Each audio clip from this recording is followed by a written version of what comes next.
Hello, everyone. This is Calvin Russell, CEO and founder of 850 Club Credit. Hope everyone's doing well today. Today, we're going to talk to you guys about, can my teenager have a credit card, or do we think it's even best? All right, so let's go straight into it. So, of course, for those who don't know, in order for you to build any type of credit, you need to be at least 18 years old. Okay.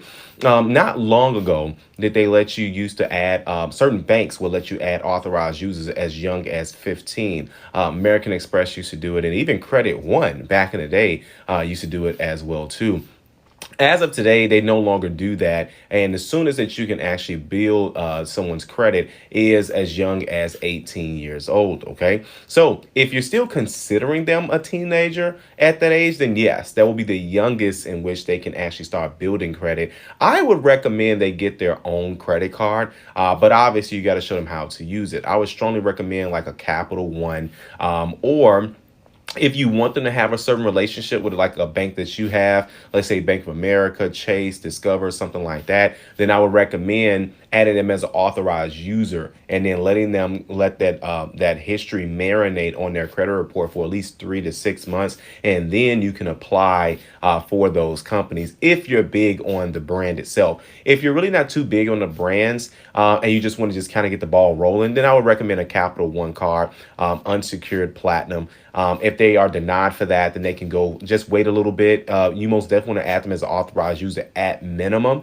And then after about a month to 3 months, they're going to start getting their own options in the mail, opportunities in the mail that they already pre-screened, pre-qualified for.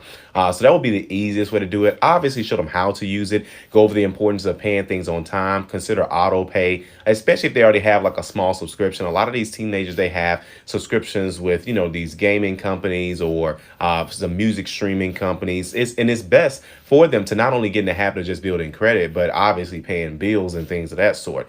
So when you're able to do that, you're able to put that on auto pay, something that's really small, car insurance, whatever they normally pay or whatever.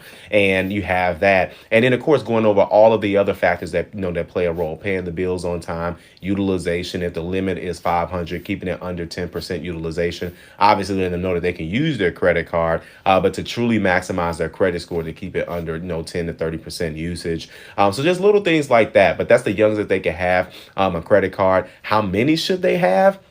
That's really up to you. 1 to 3 is pretty good. 1 to 2, like, somewhere in that range is still pretty good, because what you don't want is, they're still gonna have young people things, right? A concert comes, they want to go VIP, they max out the credit card. So just little things like that. The best you could do is show them, how to use it properly and the importance of being able to pay the bill in full. So all of these things play a role as well. So of course, if you like this video, like it, you want to share it. And as always, be sure to subscribe, as we have nothing but great content well on the way. Thank you guys so much. Have a great day.